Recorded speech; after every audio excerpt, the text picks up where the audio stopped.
నమః. శ్రీ సరస్వతి నమః. శ్రీ గురుభ్యో నమః. భక్తులారా, వాల్మీకి మహర్షి రచించిన శ్రీమద్ రామాయణంలోని విశేషాలు చెప్పుకుంటున్నాం.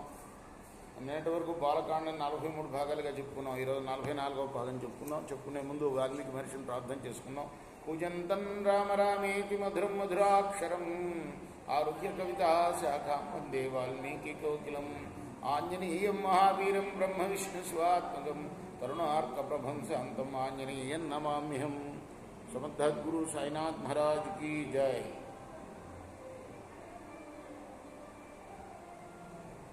తాటక చచ్చిపోయిన తర్వాత దేవేంద్రుడు దేవతలు దిగివచ్చి రాముణ్ణి పూజించారు.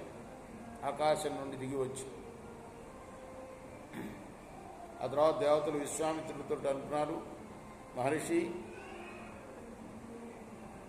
మేమందరం కూడా ఇంద్రాది దేవతలు అందరం కూడా, అంటే ఇంద్రుడు ఆయన రాజు కదా,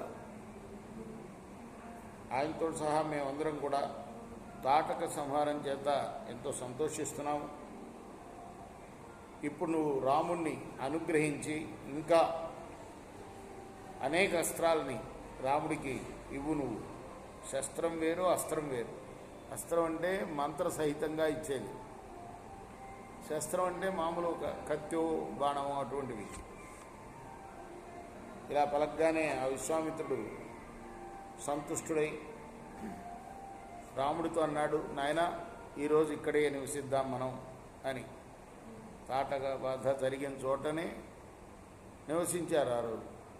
ఆ వనమంతా ఒక్కసారిగా ఎలా అయిపోయిందంటే సుందరమైన కుబేరుడి యొక్క ఉద్యానవనంలాగా తయారైపోయింది తాటకలేనందువల్ల. ఆ తర్వాత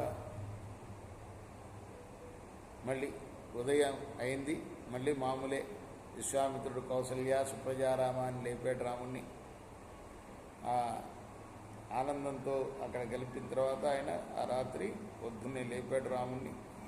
రాముడితో అన్నాడు, నాయన, నీకు నేను ఎంతో ప్రీతితో సకల అస్త్ర సంపదను కూడాను ఇస్తాను అన్నాడు. దివ్యాస్త్రాలన్నింటినీ కూడా నీకు ఇస్తాను. మహాశక్తివంతమైన దండచక్రం కూడా నీకు ఇస్తాను.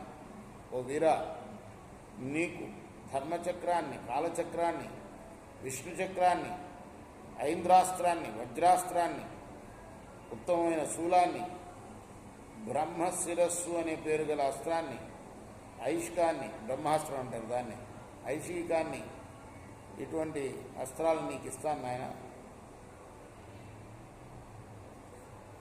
ఇంకా 2 గదలను కూడా ఇస్తాను నీకు, మోదకి సిక్కిరి అనే గదల్ని, ధర్మపాశాన్ని, కాలపాశాన్ని, వరుణపాశాన్ని, వరుణాస్త్రాన్ని కూడా నీకు ఇస్తాను. ఇంకా పేర్లు చెప్తున్నాడు ఆయన. అనేక అస్త్రాలు, నారాయణాస్త్రంతో సహా అన్నీ ఇస్తాను నేను రామ. అగ్నిదేవుడికి ప్రియాన్ని కలిగించే ఆగ్నేయాస్త్రాన్ని, వాయువ్యాస్త్రాన్ని, వీటినన్నింటినీ కూడా ఇస్తాను. అంతేకాదు క్రౌంచాస్త్రం, విష్ణుశక్తి అస్త్రం, రుద్రశక్తి అనే 2 శక్తులు, విష్ణుశక్తి, రుద్రశక్తి అనే 2 శక్తులను కూడా ఇస్తాను నేను. ఇంకా కంకాళం, ముసలం, కాపాలం, కంకణం అనే భయంకరమైన రాక్షసులు ధరించే వాటిని కూడా ఇస్తాను నేను. ఇలా చెప్తూ పోతున్నాడు విశ్వామిత్ర మహర్షి. ఏమేమి అస్త్రాలు ఇస్తాడో అవన్నీ కూడాను. వైద్యాధరం అనే గొప్ప అస్త్రం, గంధర్వులకు అభిప్రంతమైన గాంధర్వాస్త్రం, మానవాస్త్రం, చాలా అస్త్రాలని ఇస్తానని చెప్తున్నాడు ఆయన. అలా చెప్పి ఆ మంత్రాలన్నింటినీ కూడా రాముడికి ఉపదేశించాడు. ఆ అస్త్ర దేవతలు, ఒక్కొక్క అస్త్రానికి ఒక్కొక్క దేవత ఉంటాడు కదా, వాళ్ళందరూ వెంటనే వచ్చి రాముడి ఎదురు నిలబడి మేము మీ కింకరులము అని పలికారు. ఇక్కడ ఆపుదాం, రేపు కొనసాగిద్దాం.